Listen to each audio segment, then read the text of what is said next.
24/7 ಇಲ್ಲಿ ಏನೇನಾಗಿದೆ ಗೊತ್ತಿಲ್ಲ. ಯಾವ್ಯಾವ ಥರ ದಂಧೆಗಳು ನಡೆದಿವೆ, ಎಲ್ಲ ಥರ ದಂಧೆಗಳು ನಡೆದೋಗಿವೆ. ಅವಾಯ್ಡ್ ಮಾಡಬೇಕಂದ್ರೆ ನಮಗೆ ಇಲ್ಲಿ ಫೋರ್ಸ್ ಜಾಸ್ತಿ ಬೇಕು. ಅಂದರೆ ನಗರಕ್ಕೆ ಹೋಗ್ತೀರಿ ಅಂದರೆ ಹಣ ಹೊರಕ್ಕೆ ಹೋಗ್ತೀರಾ ಅಂತಾರೆ. ಪ್ರೊವೈಡ್ ಕೊಟ್ಟಿಲ್ಲ, ಒಂದು CC ಕ್ಯಾಮ್ರಾ ಕೊಟ್ಟಿಲ್ಲ, LED ಕೊಟ್ಟಿಲ್ಲ, ಲೈಟ್ ಫೆಸಿಲಿಟಿ ಇಲ್ಲ, ಒಂದು ಯೂನಿಫಾರ್ಮ್ ಕೊಟ್ಟಿಲ್ಲ, ಒಂದು ಬ್ಯಾಡ್ಜ್ ಕೊಟ್ಟಿಲ್ಲ, ಏನೇ ಕೊಟ್ಟಿಲ್ಲ. ನಮ್ಮನ್ನ ಇಲ್ಲಿ ಸೆಕ್ಯೂರಿಟಿ ಅಂತ ಹಾಕಿದ್ರೆ ನಾವು ಯಾವ ಪ್ರೂಫ್ ಮೇಲೆ ಇರಬೇಕು? ಊರಲ್ಲಿ 4 ಲಕ್ಷ ಜನ ಇದ್ರು, ಇವತ್ತು 30,000 ಜನ ಇದ್ದಾರೆ. ಇವತ್ತು 30,000 ಜನ ಇದ್ದಾರೆ. ಎಲ್ಲ ನಾಯಕ್ ಅವ್ರ ವಂಶಸ್ಥರು 13 ಜನ ಆಡಳಿತ ಮಾಡಿರಲಿ. ಅವರ ಸಮಾಧಿನೂ ಇಲ್ಲೇ ಇದೆ, ಜಸ್ಟ್ 3 ಕಿಲೋಮೀಟರ್ ಬ್ಯಾಕ್ ಅಲ್ಲಿ ಇದೆ. ವೆಲ್ಕಮ್ ಟು ಶಿವಪ್ಪ ನಾಯಕನ ಕೋಟೆ ನಗರಕ್ಕೆ. ಇದು ಹೆಚ್ಚು ಕಡಿಮೆ 1550ರಿಂದ 1650ವರೆಗೆ ಶಿವಪ್ಪ ನಾಯಕ ಅಂತ ವೆಂಕಟಪ್ಪ ನಾಯಕ ಅವರ ಅಪ್ಪ ಶಿವಪ್ಪ ನಾಯಕ ಅಂತ ಅವ್ರು ಆಳ್ವಿಕೆ ಮಾಡಿದ ಜಾಗ ಇದು. ಇದು ಬಿದುಂಗ ಸಂಸ್ಥಾನ ಅಂತ ಹೇಳ್ತಾರೆ. 1 ಲಕ್ಷ ಮನೆ ಇತ್ತು. ಯಾವಾಗ ಈಗ ಟಿಪ್ಪು ಸುಲ್ತಾನ್ ಹೈದರಾಲಿಯಲ್ಲಿ ಬಂದು ಅಕ್ವೈರ್ ಮಾಡ್ಕೊಂಡ್ರು, ಆನಂತರ ಪೂರ ಅವರ ಮೈಸೂರು ಸಂಸ್ಥಾನ ಅಂಡರ್ ಆಯ್ತು. ಇದು ನಂತರದಲ್ಲಿ ಇಲ್ಲೇ ಪಕ್ಕದ 30 ಕಿಲೋಮೀಟರ್ ಕೌಲೆದುರ್ಗ ಅಂತ ಕೋಟೆ ಇದೆ, ಇವ್ರದ್ದು ಶಿವಪ್ಪ ನಾಯಕರದ್ದೇ ಕೋಟೆ ಇದು. ಆಮೇಲೆ ಕೆಳದಿ ಸಂಸ್ಥಾನ ಏನಿದೆ ಅದು ಶಿವಪ್ಪ ನಾಯಕನ ಅಂಡರ್ ಅಲ್ಲೇ ಬರುತ್ತೆ.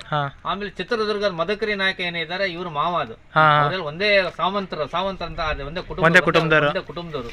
ಆಮೇಲೆ ಕೃಷ್ಣದೇವರಾಯರು ಇವರಿಗೂ ಲಿಂಕ್ ಇದೆ, ಮೈಸೂರು ಆಡಳಿತ ನಡೆಸ್ತಾರೆ, ಮಹಾರಾಜರು ಇದೆಲ್ಲ ಎಲ್ಲ ಒಂದೇ ಪೀರಿಯಡ್ ಎಲ್ಲ ಆದಂತ ಕೋಟೆಗಳು ಇವೆಲ್ಲ. ಇದರಲ್ಲಿ ಹೆಚ್ಚು ಕಡಿಮೆ ಇಲ್ಲಿ ದಿಲ್ಲಿ ಬಾಗಿಲ ಅಂತ ಒಂದಿದೆ. ಆಮೇಲೆ ಶೂಲದ ಬತಾರಿ, ಶೂಲ ಅವಾಗ ಕಷ್ಟ ಶಿಕ್ಷೆ ಕೊಡೋದು ಹತ್ರ ಕೊಡ್ತಿಲ್ಲ, ದೂರದಲ್ಲಿ 3 ಕಿಲೋಮೀಟರ್ ದೂರದ ಶೂಲದ ಬತಾರಿ ಅಂತ ಇದೆ. ಆಮೇಲೆ ಇಲ್ಲಿ ಬರೇಕಲ್ ಬತ್ತೇರಿ ಅಂತ ಮತ್ತೊಂದಿದೆ, ಮದ್ದುಗುಂಡು ಸಂಗ್ರಹ ಮಾಡುವಂತ ಜಾಗ, ಅದು ಸದಾ ಇದೆ. ಆಮೇಲೆ ಇಲ್ಲಿ ಗಡಿಗೆ ಬಟ್ಲ ಅಂತೇಳಿ ಅಲ್ಲೊಂದು ಅವ್ರದ್ದು ಅರಮನೆ ಇದೆ, ಇಲ್ಲಿ 3 ಕಿಲೋಮೀಟರ್ ದೂರದಲ್ಲಿ. ದೇವಂಗೆ ಕೊಳ ಅಂತ ಒಂದಿದೆ, ರಾಜರ ಸ್ನಾನ ಮಾಡ್ಲಿಕ್ಕೆ, ಅಲ್ಲಿ 7 ಸಣ್ಣ ಕೊಳಗಳಿದಾವೆ. ಆಮೇಲೆ ಏನಾಗತ್ತಂದ್ರೆ ಎಳ್ಳಮಾಸೆ ದಿವಸ ಅದು ಭಾರಿ ಒಂದು ಪಾವಿತ್ರ್ಯತೆ ಇದೆ, ಅಲ್ಲಿ ಸ್ನಾನ ಮಾಡಿದ್ರೆ ಪಾಪಗಳೆಲ್ಲ ಕಳೆದು ಹೋಗುತ್ತೆ ಅನ್ನೋ ನಂಬಿಕೆ ಇದೆ. 1,000 ಜನ ಸೇರ್ತಾರೆ ಅಲ್ಲಿ. ಅದೇ ರೀತಿ ಇಲ್ಲಿ ಅವ್ರದ್ದು, ಆಮೇಲೆ ಅವ್ರ ಮಗ ಯಾರಂದ್ರೆ ಮಂತ್ರಿಗಳದ್ದು ಸಮಾಧಿ ಸದಾ ಇಲ್ಲೇ ಇದೆ. ಈಗ ಕಲ್ಮಠ ಅಂತ ಇದೆ ಸಮಾಧಿಗಳು, ಅಲ್ಲೂ ಅದು ಸತ ಇದೆ. ತುಂಬಾ ಇಲ್ಲಿ ನೋಡುವಂತ ಸ್ಪೇಸ್ ತುಂಬಾ ಇದೆ.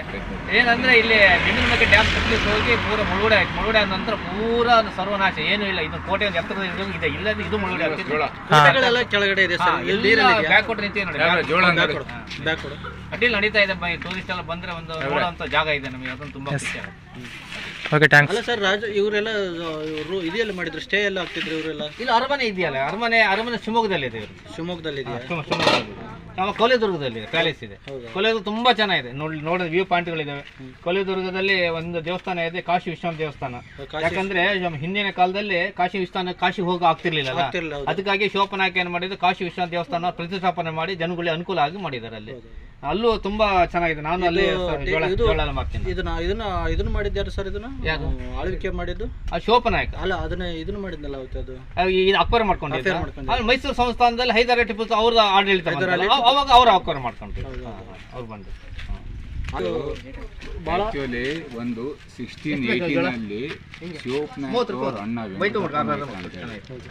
ಶಿವಪ್ಪ ನಾಯಕ್ ಅವ್ರ ಅಣ್ಣ ಅವರು ಮೂಲತಃ ಬಂದ್ಬಿಟ್ಟು ಸಾಗರ ಇದೆಯಲ್ಲ, ಇಕ್ಕೇರಿ ಕೆಳದಿ ಅಂತ, ಇಕ್ಕೇರಿ ಕೆಳದಿ ಅಲ್ಲ, ಅವ್ರು ಮೂಲತಃ ಕೆಳದಿ ಸಂಸ್ಥಾನ ಇಲ್ಲಿನವರಲ್ಲ. ಕೆಳದಿ ಶಿವಪ್ಪ ನಾಯಕ, ಇವತ್ತು ಈ ಕೋಟೆಯ ಹೆಸರು ಕೆಳದಿ ಶಿವಪ್ಪ ನಾಯಕ ಅಂತೇಳಿ. ಅವರ ಅಣ್ಣ ವೆಂಕಟಪ್ಪ ನಾಯಕ ಅಂತೇಳಿ ಅವರು ಅಣ್ಣ ತಮ್ಮನ ಮಧ್ಯೆ ಇಕ್ಕೇರಿನ ಏನ್ ಮಾಡ್ಬಿಟ್ರು, ಅಲಿ ಶಾಹಿ ಅಂತ ಒಬ್ಬ ಮುಸ್ಲಿಮ್ ಬಂದು ಅಟ್ಯಾಕ್ ಮಾಡಿಬಿಟ್ಟು ಅದನ್ನ ಅವನು ಅಕ್ವೈರ್ ಮಾಡ್ಕೊಂಡೆ. ಆಮೇಲೆ ಇವ್ರು ಏನು ಮಾಡು, ಅಣ್ಣ ತಮ್ಮ ನಾವು ಎಲ್ಲ ದೂರ ಆದರೆ ನಮ್ಮ ಸಂಸ್ಥಾನ ಉಳಿಯಲ್ಲ ಅಂತೇಳಿ ಇವರಿಬ್ರು ಹೊಂದಾಣಿಕೆ ಮಾಡ್ಕೊಂಡ ಮೇಲೆ ಇದನ್ನ ಅಕ್ವೈರ್ ಮಾಡ್ಕೊಂಡಿದ್ರು. ಇದನ್ನ ಅಕ್ವೈರ್ ಮಾಡ್ಕೊಂಡ ಮೇಲೆ ಇದನ್ನ ಅವ್ರು ಕ್ಯಾಪಿಟಲ್ ಅಂತ ಮಾಡಿದ್ರು, ರಾಜಧಾನಿ. ನಮ್ಗೆ ಬೆಂಗಳೂರು ಆಗಿದೆ ರಾಜಧಾನಿ ನಮ್ಮ ಕರ್ನಾಟಕಕ್ಕೆ, ಆ ಥರ ಇದನ್ನ ರಾಜಧಾನಿ ಅಂತ ಮಾಡ್ತಾರೆ. ಆವಾಗ ಶಿವಪ್ಪ ನಾಯಕನಿಗೆ ಪಟ್ಟಾಭಿಷೇಕ ಮಾಡಿದ್ರು. ಅವ್ರ ಅಣ್ಣ ಇದಲ್ಲ ವೆಂಕಟಪ್ಪ ನಾಯಕ, ಅವರ ಮಗ ವೀರಭದ್ರಪ್ಪ ನಾಯಕನಿಗೆ ಪಟ್ಟಾಭಿಷೇಕ ಮಾಡಿದ್ರು. ಅವನಿಗೆ ನಡೆಸ್ಲಿಕ್ಕೆ ಅಷ್ಟು ಎಬಿಲಿಟಿ ಆಗಿದೆ, 2 ವರ್ಷ ನಡೆಸ್ತಾನೆ. ಅದಾದ್ಮೇಲೆ ಅವನ ಹತ್ರ ನಡ್ಸಕ್ಕಾಗಲ್ಲ ಅಂತ ಹೇಳಿದ್ಮೇಲೆ ಶಿವಪ್ಪ ನಾಯಕ್ ಅವರಿಗೆ ಸಂಸ್ಥಾನ ಕೊಟ್ಟರು. ಆಮೇಲೆ ಇದನ್ನ ಏನು ಮಾಡ್ಬಿಟ್ರು, ಅವ್ರ ಸೆಕ್ಯೂರಿಟಿ ಫುಲ್ ಯಾವ ಥರ ಏನು ಬೇಕು, ನಮ್ಗೆ ಸೆಕ್ಯೂರಿಟಿ ಯಾವ ಥರ ಬೇಕು ಅಂತ ಎಲ್ಲ ರೀತಿ ಸೆಕ್ಯೂರಿಟಿ ಎಲ್ಲ ಮಾಡ್ಕೊಂಡ್ರು. ಈ ಬಿಲ್ಡಿಂಗ್ಗಳು ಅದು ಇದು ಆ ಕಡೆ ಈ ಕಡೆ ಇಲ್ಲ. ಇಲ್ಲಿ ನಿಮಗೆ 3 ವ್ಯೂ ಇದೆ. ಇದು ನಿಮಗೆ ಫಸ್ಟ್ ವ್ಯೂ ಬರುತ್ತೆ, ಫಸ್ಟ್ ಪಾಯಿಂಟು.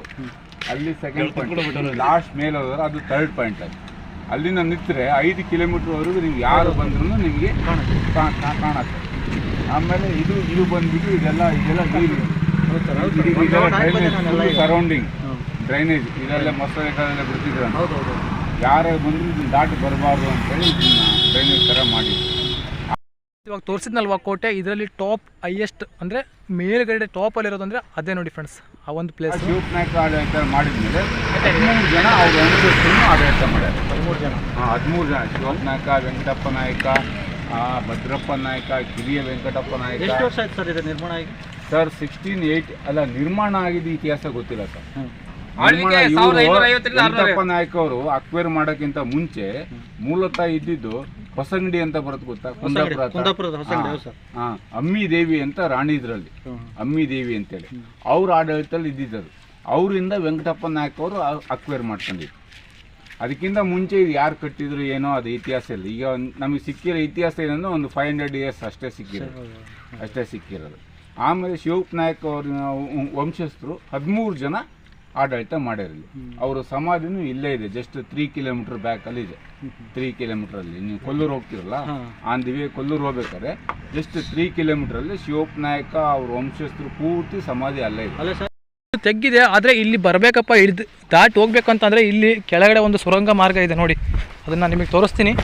ಇಲ್ಲಿ ನೋಡಿ ಸುರಂಗ ಮಾರ್ಗ ಇಲ್ಲೇ, ಓಕೆನಾ. ಇಲ್ಲಿ ನೀವು ನೋಡ್ಬೋದು, ಇಲ್ಲಿ ತೆಗ್ಗಿದೆ, ನೀವು ನೋಡ್ಬೋದು ಫ್ರೆಂಡ್ಸ್. ನಾನು ನಿಮಗೆ ಜೂಮ್ ಆಗಿ ತೋರಿಸ್ತಾ ಇದ್ದೀನಿ, ಅಲ್ಲಿ ನೋಡಿ. ಓಕೆ, ನೋಡ್ತಿರಲ್ವ, ಅಲ್ಲೊಂದು ರೌಂಡ್ ಆಕಾರದಲ್ಲಿ ನಿಮಗೆ ಕಾಣ್ತಾ ಇದೆ ಮಾರ್ಕು. ಓಕೆ, ಅಲ್ಲಿಂದ ನಾವು ಆ ಕಡೆ ಕೆಳಗಡೆ ಡೌನಲ್ಲಿ ಹೋಗ್ಬೋದು ಫ್ರೆಂಡ್ಸ್, ಓಕೆನಾ. ಅದೊಂದು ಚಿಕ್ಕದಾಗಿ ಸುರಂಗ ಮಾರ್ಗ ಮಾಡಿದ್ದಾರೆ. ಆ ಟೈಮಲ್ಲಿ ಅದು ದೊಡ್ಡದಿತ್ತು ಅನಿಸುತ್ತೆ. ಈ ಡ್ಯಾಮ್ ಏರಿಯಾ ಆದಮೇಲೆ ಲಕ್ಷಾಂತರ ಮನೆಗಳೆಲ್ಲ ಇಲ್ಲ, ಇಲ್ಲಿ ಹೇಳಿದ 4 ಲಕ್ಷ ಜನ ಇದ್ರು ಇಲ್ಲಿ. ಈ ಊರಲ್ಲಿ 4 ಲಕ್ಷ ಜನ ಇದ್ರು.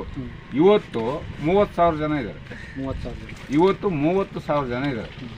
ಎಲ್ಲ ಔಟ್ ಆಫ್ ಹೋಗ್ಯಾರ, ಬೆಂಗಳೂರು, ಮೈಸೂರು, ದುಬೈ ಎಲ್ಲ ಕಡೆ ಹೋಗ್ಯಾರ, ಯಾರೂ ಇಲ್ಲ ಇಲ್ಲಿ. ನಗರ ಅಂದರೆ ನಗರಕ್ಕೆ ಹೋಗ್ತೀರಿ ಅಂದರೆ ಹಣ ಹೊರಕ್ಕೆ ಹೋಗ್ತೀರಾ ಅಂತಾರೆ. ಅಷ್ಟು ಹೆಣಗಳು ಇಲ್ಲಿ ಬಿದ್ದೇವೆ ಅಂತ, ಅಷ್ಟು ಹೆಣಗಳು ಬಿದ್ದೆ. ನೀವು ಅಲ್ಲೋ ಕೂತ್ಕೊಂಡ್ರು ನಿಮ್ಮ ಕೆಳಗಡೆ ಇನ್ನೊಂದು 2 ಹೆಣ ಬಿದ್ದಿರ್ತಾವ ಅಲ್ಲಿ ಕೆಳಗಡೆ, ಮಣ್ಣು ಭೂಮಿ ಒಳಗಡೆ. ನಿಜವಲ್ಲ, ನಾವು ಸುಳ್ಳು ಹೇಳ್ತಲ್ಲ. ನಾವು ಎಲ್ಲ ಇಲ್ಲೇ ಹುಟ್ಟಿ ಬೆಳೆದವರು. ನಾವು ನಮ್ಮ ತಾಯಿ, ನಮ್ಮ ಅಜ್ಜಿ ಎಲ್ಲ ನಾವು ಇಲ್ಲೇ ಹುಟ್ಟಿ ಬೆಳೆದವ್ರು. ನಾವು 100 ವರ್ಷದಿಂದ ನಾವು ಇಲ್ಲೇ ಹುಟ್ಟಿ ಬೆಳೆದವ್ರು. ನಗರ ಹೋಗ್ತೀರಂದ್ರೆ ಹಣ ಹೊರಕ್ಕೆ ಹೋಗ್ತೀರಾ ಅಂತಾರೆ. ಅಷ್ಟು ಜನಸಂಖ್ಯೆ ಇತ್ತ, ಯೋಚನೆ ಮಾಡಿ ಸರ್. ನಾವು ಎಂಟರ್ ಕರ್ನಾಟಕ ಒಂದು ಏರಿಯಾ ಬಿಡೋದಿಲ್ಲ, ಒಂದು ಶಾಲೆ ಇದ್ರೆ ಎಲ್ಲ ಹೋಗಿ ಬರ್ತಾ ಇದ್ವಿ. ಮೊನ್ನೆ ಕೊಡಗು ಡಿಸ್ಟಿಕ್ ಒಳಗಿದ್ವಿ, ಕೊಡಗು ಎಲ್ಲ ಫುಲ್ ಕಂಟ್ರೋಲ್ ನೋಡಿದ್ವಿ. ಮುರುಡೇಶ್ವರ ಕಚ್ಕೊಂಡು ಈ ಕಡೆ ಇಲ್ಲಿ ಏನು ಗೊತ್ತಾ ಸರ್, ಈಗ ಡೆವಲಪ್ಮೆಂಟ್ ಯಾಕೆ ಆಗ್ತಾಯಿಲ್ಲ ಅಂದರೆ ಇದು actually central government hand over ಆಗಿದೆ. ಸೆಂಟ್ರಲ್ ಗೌರ್ಮೆಂಟ್ ಹ್ಯಾಂಡ್ ಓವರ್ ಆದ್ಮೇಲೆ ಈ ಫೆನ್ಸಿಂಗ್ ಇದೆಯಲ್ಲ, ಅಪ್ ಟು ಈ ಫೆನ್ಸಿಂಗಿಂದ 300 ಮೀಟರ್ಸ್ವರೆಗೂ ಯಾವುದೇ ರೀತಿ ಕನ್ಸ್ಟ್ರಕ್ಷನ್ ಮಾಡಲಿಕ್ಕಿಲ್ಲ. ಏನೇ ಕನ್ಸ್ಟ್ರಕ್ಷನ್, ನಿಮ್ಮ ಮನೆ ಬಿದ್ದೋದ್ರೂ ಕಟ್ಟಂಗಿಲ್ಲ. 100 ಮೀಟರ್ಸ್ವರೆಗೂ ನೋ ಚಾನ್ಸ್. ನಮ್ಮದು ಕೋಟೆಕೋಟೆ ದೇವಸ್ಥಾನ 28 ಶತಮಾನದ ಹಿಂದಿಂದ ಇದೆಯಲ್ಲ, ಇವ್ರು ಕಟ್ಟಿರೋದು. ಅಪ್ ಟು 100 ಮೀಟರ್ಸ್ವರೆಗೂ ನೋ ಕನ್ಸ್ಟ್ರಕ್ಷನ್. 100 to 300 ಮೀಟರ್ಸ್ವರೆಗೂ ಆರ್ಕಿಯಾಲಜಿ ಡಿಪಾರ್ಟ್ಮೆಂಟಿಂದ ಪರ್ಮಿಷನ್ ತೊಗೊಂಬಂದರೆ ಅದಕ್ಕೆ ಅವರು ಸರ್ ಹಿಂಗೆ ಮನೆ ಬಿದ್ದೋಗಿದೆ ಈ ಥರ ಅಂತ ಹೇಳಿದರೆ ಒಂದು ಪರ್ಮಿಷನ್ ಕೊಡ್ಬೋದಾಗಿದೆ. ಅದು ಬಿಟ್ಟರೆ ಬೇರೆ ಪರ್ಮಿಷನ್ ಇಲ್ಲ. ಇಲ್ಲಿಂದ 300 ಮೀಟರ್ಸ್. ಮುಂಚೆ ಎಲ್ಲ ನಾವು ಈ ಗೇಟ್ ಕ್ಲೋಸಿಂಗ್ ಎಲ್ಲ ಏನೂ ಇರಲಿಲ್ಲ. ಈಗ 6 o'clock ಕ್ಲೋಸ್ ಮಾಡ್ತಾ ಇದ್ದೀವಿ, 7 ಓಪನ್ ಮಾಡ್ತಾ ಇದ್ದೀವಿ. ಮುಂಚೆ ಎಲ್ಲ ಇದು 24x7 ಇತ್ತಿದೆ. ಇಲ್ಲಿ ಬಂದು ಸಾವಿರಿಗೆ ಗೊತ್ತಿದೆ ಕೇಳಿ, 24x7 ಇಲ್ಲಿ ಬಂದಾರಲ್ಲ ಸಾವಿನ ಮನೆ ಅಂತ ನೋಡೋರನ್ನ ಕಾಣಿಸುತ್ತೆ. ಅಲ್ಲ, 24x7 ಇಲ್ಲಿ ಏನೇನಾಗಿದೆ ಗೊತ್ತಿಲ್ಲ. ಯಾವ್ಯಾವ ಥರ ದಂಧೆಗಳು ನಡೆದಿವಿ, ಎಲ್ಲ ಥರ ದಂಧೆಗಳು ನಡೆದೋಗಿವೆ ಇಲ್ಲಿ. ಈಗ ಸ್ಟಿಕ್ ಮಾಡಿ ಮೋದಿ ಸಾಹೇಬರು ಬಂದ ಮೇಲೆ ಇದೆಲ್ಲ ಸ್ಟಿಕ್ ಮಾಡಿ ಗೇಟು ಬೆಳಗ್ಗೆ ಎಲ್ಲ ಕೊಟ್ಟಿದ್ದಾರೆ. 6 ಗಂಟೆಗೆ ಕ್ಲೋಸ್, 5:15 ಎಂಟ್ರಿ. 5:15 ನಾವು ಕರ್ನಾಟಕ ಒಂದಲ್ಲ, ಔಟ್ ಆಫ್ ಸ್ಟೇಟಲ್ಲಿ ಹೋಗ್ತೀವಿ. ಆಮೇಲೆ ಅದು ಬಂದಮೇಲೆ ನಮಗೆ ರೆಸ್ಪಾನ್ಸ್ ಜಾಸ್ತಿ ಸಿಗ್ತಾಯಿದೆ. ಯಾಕಂದರೆ ಎಲ್ಲೋದ್ರದ್ದು ಅತ್ಯಾಚಾರ, ಇವು ಒಂದು ಸ್ವಲ್ಪ ಜಗಳ ಕಾಯೋದು, ಇದು ಮಾಡೋದು ಈಗೇನೇ ಇಲ್ಲ. ಆ ಥರ ಏನಿಲ್ಲ, ಲೈನ್ ಸರ್ಕಾರ ಇಲ್ಲಿವಾಗ. ಸರ್ ಇವತ್ತು ನಾವು 6 o'clock ಕ್ಲೋಸ್ ಮಾಡೋದು ಸರಿನಾ ತಪ್ಪ?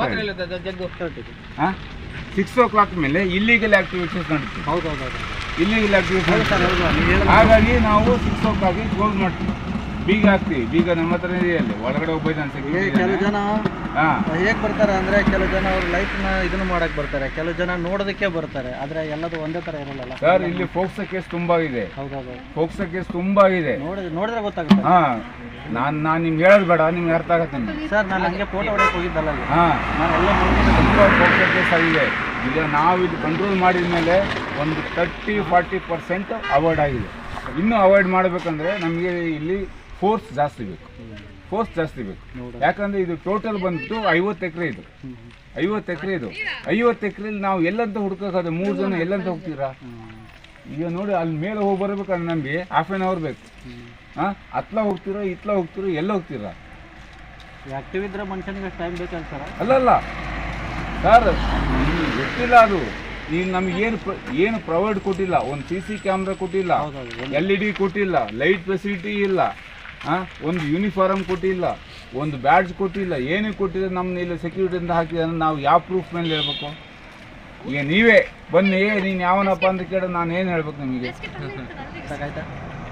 ಅಲ್ಲ ತುಂಬ ಟೈಮ್ ಅಲ್ಲ ಸರ್, ನಾನು ಇರೋ ಥ್ಯಾಂಕ್ಸ್ ಸರ್. ಇಲ್ಲ ಸರ್, ನಾವೆಲ್ಲ ಕಡೆ ಅಂಕಲ್ ಥ್ಯಾಂಕ್ಸ್ ಥ್ಯಾಂಕ್ಸ್. ನಾವೆಲ್ಲ ಕಡೆ ಹೋಗ್ತೀವಲ್ಲ, ಕೇಳ್ತಾ ಇರ್ತೀವಿ.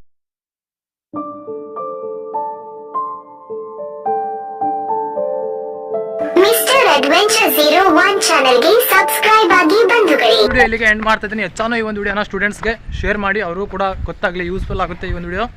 ಮತ್ತು ಯಾರೆಲ್ಲ ಚಾನಲ್ಗೆ ಸಬ್ಸ್ಕ್ರೈಬ್ ಆಗಿಲ್ಲ, ಬಟ ಚಾನಲ್ಗೆ ಸಬ್ಸ್ಕ್ರೈಬ್ ಆಗಿ ಒಂದು ಲೈಕ್ ಮಾಡಿ, ಕಮೆಂಟ್ ಬಾಕ್ಸಲ್ಲಿ ಮನಸ್ಸಿಗೆ ಇವಾಗಲೇ ಕಮೆಂಟ್ ಹಾಕಿ. ಓಕೆ ಫ್ರೆಂಡ್ಸ್, ಈ ಒಂದು ವಿಡಿಯೋನ ಇಲ್ಲಿಗೆ ಎಂಡ್ ಮಾಡ್ತಾ ಇದ್ದೀನಿ.